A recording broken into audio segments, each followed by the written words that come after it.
ஐயா, பிரச்சனை வந்திருக்கு, போராட்டங்கள் வந்திருக்கிறது, குறைவுகள் இருக்கிறது, நெருக்கங்கள் இருக்கிறது. இவைகளை தாண்டி எப்படி ஜெயிக்கிறதுன்னு சொன்னா ஒன்றே ஒன்றுதான், தேவனை நோக்கி கூப்பிடு. எரேமியா 33:3 அப்படித்தான் சொல்லுகிறது. ஆபத்து காலத்துல என்ன நோக்கி கூப்பிடு மகனே, நான் உன்னை பார்த்து கொள்ளுவேன்.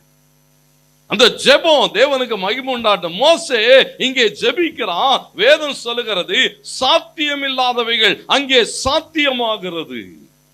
ஏன்னா ஆண்டவர் அற்புதங்களை செய்கிற தேவன். யோசுவா 10:12 சொல்லுகிறது, யோசுவா பேசுகிறதை பார்க்கிறோம்.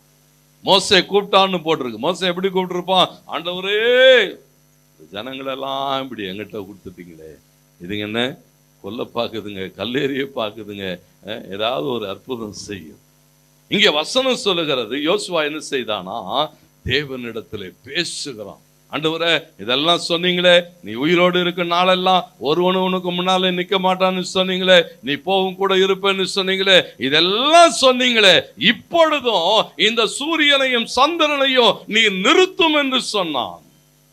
தேவனோடு கூட பேசுகிறான். ஆண்டவரே, இதை நீ செய்தாக வேண்டும்.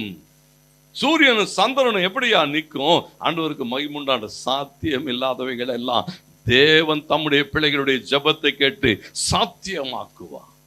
ஜெபம் பண்ணிப்பார், கர்த்தருக்கு மகிமுண்டாட்டம். எத்தனை ஆச்சரியமான ஆசீர்வாதங்கள் வேதம் சொல்லுகிறது.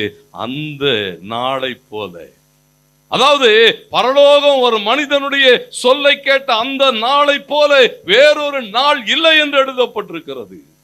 தேவனுக்கு மகிமை உண்டாகட்டும். யோவான் 2:3 சொல்லப்பட்டிருக்கிறது, மரியாள் வந்து பேசுகிறாள். இயேசுவினிடத்துல சொன்னாள்னு போட்டிருக்கு. என்ன தெரியுமா சொன்னா, பரிந்து பேசுகிற ஜெபங்கள். ஆண்டவரே, அவங்களுக்கு திராட்சை ரசம் இல்லை. எப்படிப்பட்ட ஜெபமா இருக்கட்டும், கூப்பிடுகிற ஜெபம், பேசுகிற ஜெபம், தேவனிடத்திலே சொல்லுகிற ஜெபம், எந்த ஜெபமா இருந்தாலும் அவைகள் அசாத்தியமானவைகளை சாத்தியமாக்கி தரும். வேதம் அதை தான் எதிர்பார்க்க. நீ ஜெபிக்க ஜெபிக்க ஜெபிக்க.